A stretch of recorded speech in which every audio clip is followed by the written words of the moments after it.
কাঁচা আমের সিজন এখন প্রায় চলে গেছে, তারপরে শেষের দিকে এই আচারটা আমি একটু দিয়ে নিচ্ছি। আমার খুবই ভালো লাগে এই আচারটা, রোদে দেওয়ার কোনো ঝামেলা নেই, তার উপর আবার কিন্তু কোনো প্রকার সরিষার তেলেরও প্রয়োজন নাই। খুবই অল্প সময় সবচেয়ে ইজি ওয়েতে আপনি এই আচারটা তৈরি করে নিতে পারবেন। আর এটা খেতে এত মজার, একবার বানালে ইচ্ছে হবে মনে যেন প্রতিদিন বানিয়ে খাই। আর খুবই সহজ।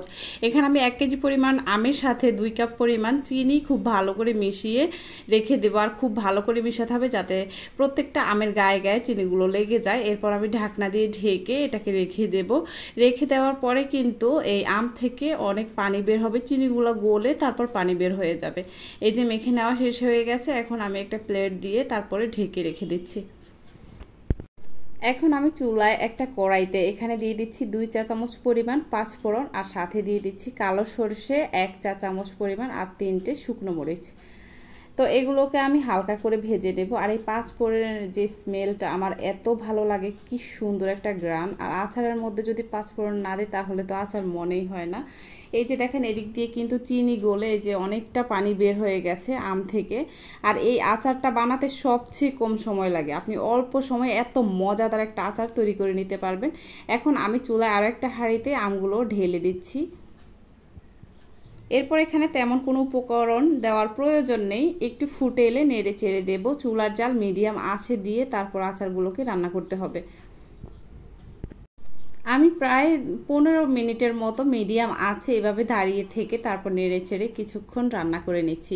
এরপর পানিটা এই যে এরকম গায়ে গায়ে পানি চলে আসবে, যখন শুকিয়ে আসবে তখন আমি এখানে যে মশলাটা রেডি করে রেখেছিলাম ওটাকে আমি পাটায় বেটে তারপর গুঁড়ো করে নিয়েছি। আপনারা চাইলে ব্লেন্ড করেও নিতে পারেন।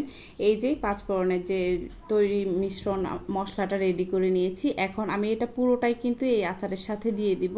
1 কেজি আমের জন্য যেটুকু পরিমাণ মশলা লাগে সেইটুকুই আমি করে নিয়েছি। তো সবটুকু আমি এখানে দিয়ে দিচ্ছি, আর খুব ভালো করে মিশিয়ে নিতে হবে। এই আচারটা আমি প্রায় বানিয়ে থাকি, মানে প্রতিদিন মনে হয় বানালে প্রতিদিনই শেষ হয়ে যাবে। একবার বানালে 1 কেজি বানালে 2 দিন 3 দিন যায় এরকম। খেতে অনেক মজার লাগে। আর আপনি কিন্তু চাইলে খিচুড়ি তারপর যে কোনো ইয়ের সাথে কিন্তু পোলাওর সাথেও নিলে অনেক মজা লাগে এটা খেতে। এই যে কালারটা দেখেন চেঞ্জ হয়ে গেছে যখন পানিটা শুকিয়ে আসবে, আর যখন আপনি সার্ভ করবেন তখন কিন্তু আরও মানে শুকিয়ে যাবে, আর আচারটা তখন খেতে আরও বেশি মজা লাগবে। এরকম হবে আচারটা। তো আমি এখানে আমার ভিডিওটা শেষ হয়ে গেছে। এখন এখানে আমি একটা মিষ্টি কুমড়ার ভর্তা রেসিপি আপনাদের সাথে শেয়ার করছি। এই ভর্তা রেসিপিটা এত মজার, মানে গরমে তো একটু এই ভর্তাটা হলে আর অন্য কোনো কিছুই লাগবে না। জাস্ট আমি এখানে পেঁয়াজ আর শুকনো মরিচটা ভেজে নিয়েছি, আর মিষ্টি কুমড়াগুলো তেলের মধ্যে খুব সুন্দর করে ভেজে একটু ভাজা ভাজা করে পোড়া পোড়া করে নিয়েছি। এরপর সরিষার তেল দিয়ে এভাবে মেখে তারপর করে নিলাম। আজকে আচার রেসিপিটা কেমন লেগেছে অবশ্যই কমেন্টসে জানাতে ভুলবেন না। আল্লাহ হাফেজ।